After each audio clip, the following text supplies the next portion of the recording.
இன்றைக்கி வந்து நம்ம கத்திரிக்காய் குழம்பு எப்படி வைக்கிறதுன்னு தான் பார்க்க போகிறோம். வெங்காயம் 4, கத்திரிக்காய் 2 தக்காளி எடுத்துருக்கேன், இஞ்சி பூண்டு, அப்புறம் பச்சை மிளகா. ஒரு கடாய் எடுத்துக்கோங்க, எண்ணெய் லைட்டாக விட்டு கொஞ்சம் காஞ்சதுக்கப்புறம் கத்திரிக்காய் போட்டுருங்க. கத்திரிக்காய் வந்து கொஞ்சம் போட்டு நல்லா கொஞ்சம் ஃப்ரை பண்ணிவிட்டு இடையில அப்படி கொஞ்சம் உப்பு போட்டுக்கோங்க. உப்பு போட்டுட்டு மிக்ஸ் பண்ணிவிட்டு ஒரு மூடி போட்டு 2 to 3 minutes வந்து விட்டுடுங்க.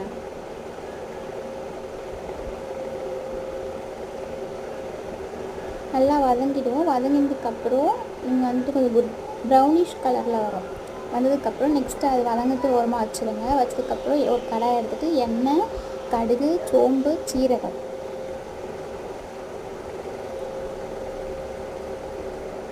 அப்புறம் பச்சை மிளகாய், கருவேப்பிலை ஆட் பண்ணிக்கோங்க. கருவேப்பிலை என்கிட்ட இல்லை, நான் யூஸ் பண்ணல. அப்புறம் வெங்காயம், உப்பு போட்டு கொஞ்சம் நல்லா கலரி விட்டுருங்க. அப்புறம் மஞ்சள்,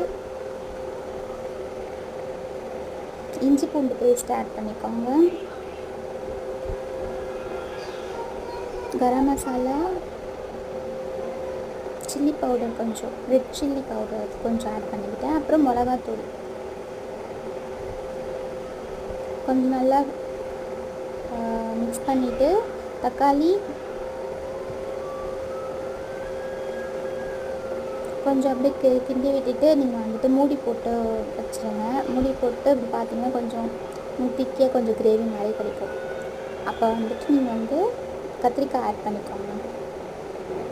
கத்திரிக்காய் ஆட் பண்ணதுக்கப்புறம் மிக்ஸ் பண்ணிவிட்டு வாட்டர் ஆட் பண்ணிக்கோங்க. உங்களுக்கு தேவையான அளவுக்கு கிரேவியாக வேணும்னா கொஞ்சமாக ஆட் பண்ணிக்கோங்க. குழம்பு மாதிரி வேணும்னா கொஞ்சம் நிறைய வாட்டர் ஆட் பண்ணிவிட்டு கொத்தமல்லி போட்டு அவ்வளோதான் மூடி போட்டு எடுத்திங்கன்னா உங்களுக்கு கத்திரிக்காய் குழம்பு வந்து ரெடி ஆகிடும். ஒரு கொதி வந்ததுக்கப்புறம் 2 கொதி வந்ததுக்கப்புறம் இறக்கிடுங்க.